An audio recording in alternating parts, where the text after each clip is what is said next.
So let me quickly recall what we've been doing last week. So the first thing I'd like to recall is this basic idea of a linear model that we've been doing. So in this case, we have a independent random variable or a response variable, let's say first, yi's, which depend on factors x1 through xin. So x1, xim are dependent factors, we think, whose values, if we know, we can use the betas to predict the yi's. But we can do it with a certain error, epsilon I. So epsilon I is the error that we will encounter, and we'll model the error by a certain structure. And the structure is that they're going to be uncorrelated random variables with mean 0 and variance sigma squared. That means they're independent, or if they're normal, they're independent. Otherwise, we assume they're uncorrelated random variables with mean 0 and variance sigma squared. Very good. This is what's called a linear model. Now, we discussed also this following idea of how do I go and get the best possible estimate once I give a data set of yi's and xi's. Right? So that we discussed what's called the least squared estimate. So what is the least squared estimate? The least squared estimate was a vector beta hat.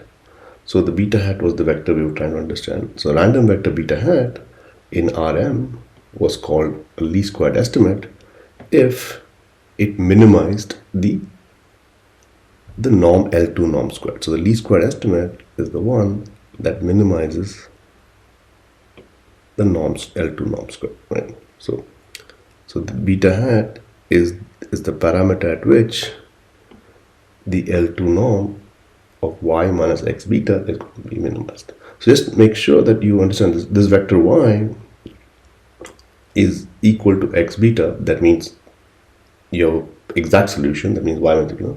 Typically, you cannot find a beta such that y is equal to x beta. So you find the closest one in the L2 sense. So then we also solved for beta using what's called the normal equations. And the way you want to do this, like you can write a linear algebra system of equations which you can solve this, and you will get the fact that x transpose x beta hat is equal to x transpose y. And here, let's rewrite this. We call these the normal equations. Right?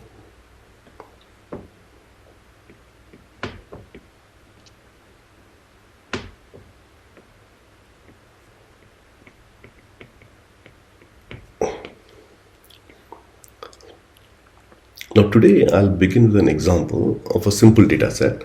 Of course, now there are several examples of regression models or of this kind of linear model of the kind we're going to discuss. But I'll begin with simple prototype examples to do this calculation completely. Okay. So what I'll do is, first I'll take a simple data set and I'll assume the linear model. So let's do this. Let's say I take a data set of 4 points or 3 points. So the points are x is 2, y is 1, x is 3 by 2, y is 1, and x is 4, y is 1. That's the data set you have. So I encourage you to sort of plot it and just check what it looks like.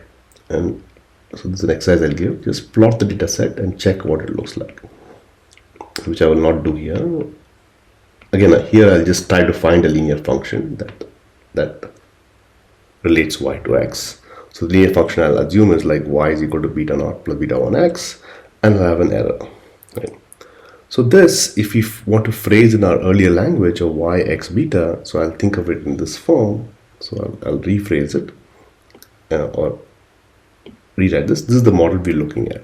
X is this matrix, y is this vector 1, 2, 1, and beta is beta naught beta 1 that you understand. And again, the goal is to find out the least squared estimate of beta.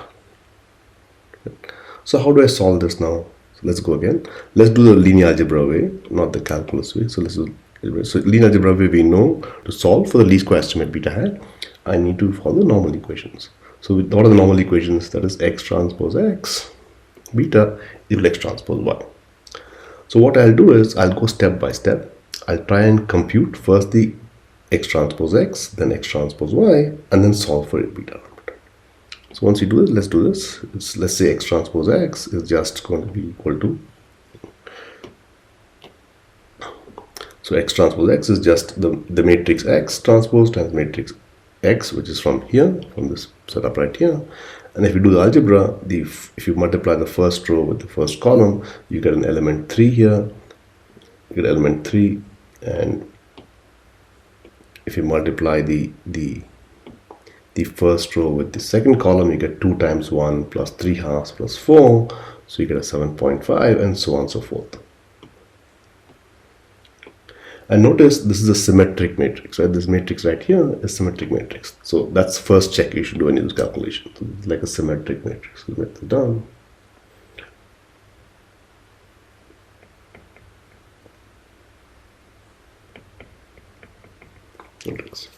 Then again, we just go ahead and compute x transpose y. So we do x transpose y, it's the same idea. You write x transpose and you write y, and then x transpose y, again, you just use the first row and the first column, so you get 4, then second row and second column, you'll get 9. Second row and second column, first column, you get 9. So now all I have to do is I have to solve for beta naught from this equation. This is a simple system of equations, a 2x2 system in which I solve for beta naught. The simple exercise that I'll let you do, and then you will just get the answer that beta naught hat is 43 by 21 and beta 1 hat is minus 2 by 7. Very cool. So this is a simple way of understanding how to compute the best possible. So then what you would go conclude is that your line, I'll write this down, your line y in this case, your model for the data, if you want to use it for prediction, so it will be y is equal to, so beta naught is 43 by 21 and minus 2 by 7 times x. That's what you would try to sort of understand as the model. That is the model to be used for prediction. Okay. So that's done to be used for prediction. So if somebody comes and gives you another value of y, given the data set that you have to predict, this is what you would go and prescribe as the model for the new x. For the guess for y would be 43 by 21 minus 2 by 7 times x. And this is the least squared estimate. Very good. So now there's a sort of a natural question. So how do you understand these estimates? So how good are they, or how accurate are they, or is there an error to it? Can we give a interval that estimate for it?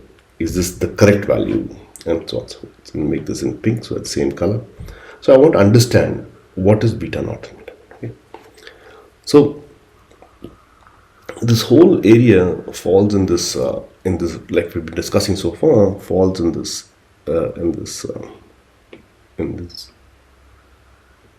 field called simple linear regression. So here the like we said before, beta naught, let's go to a very, very simple case when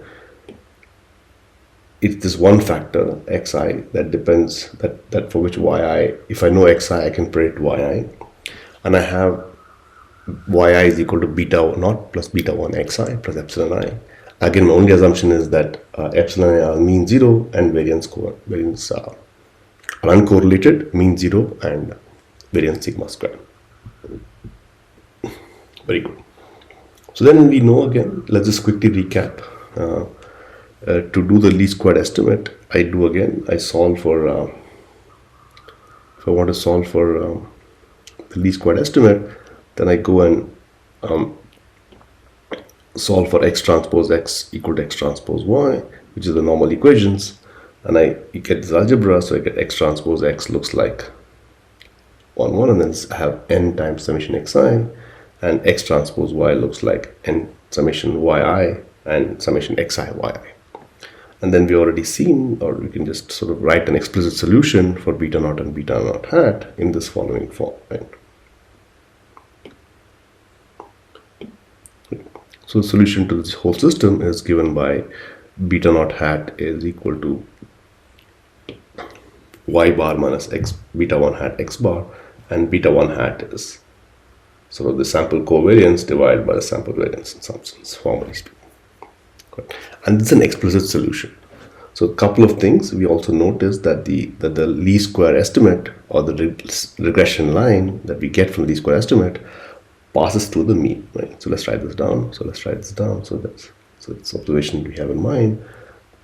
Make this bigger. So x bar y bar is, I'll just write it in this form, is on the least square. On the least square line.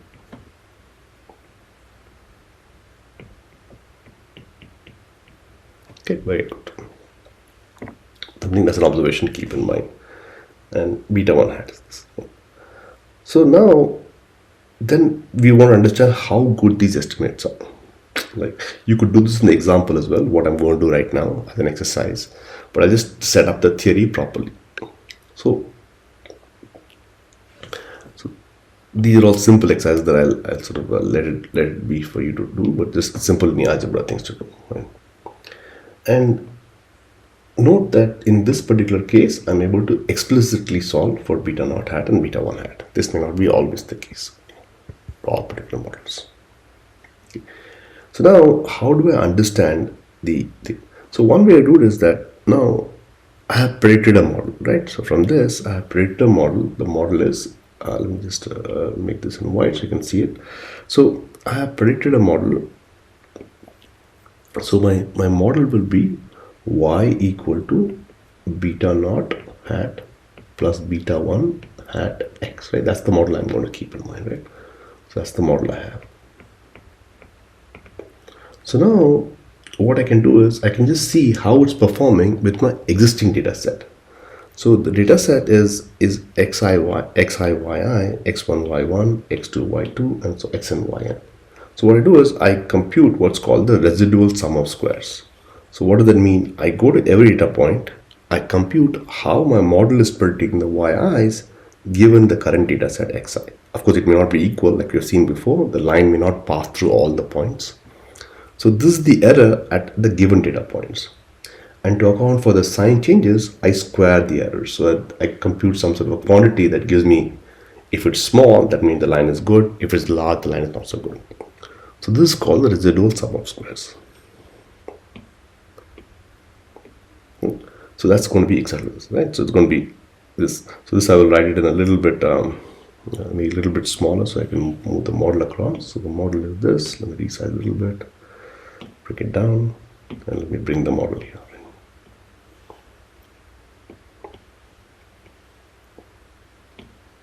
So I'll just write model from least square. So it's clear to all of us. So model from least square.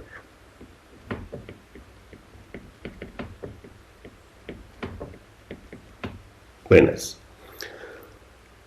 So then the key question again becomes, how do I assess the accuracy of this, right? So if one way I have already indicated is that if the residual sum of squares is small, that means the model is good. If it's large, you think the model is not so good. That's one of the things you understand. So let's go back to so what we'll do in the next lectures, we'll go back to the first day idea and understand how to find the best line. So I just stop with this idea. On day one, I had this R code where I drew hundreds of lines and I tried to pick out the best line from it. So I'll try to do the same thing here and I'll find the accuracy of the system. So that'll be the next lecture.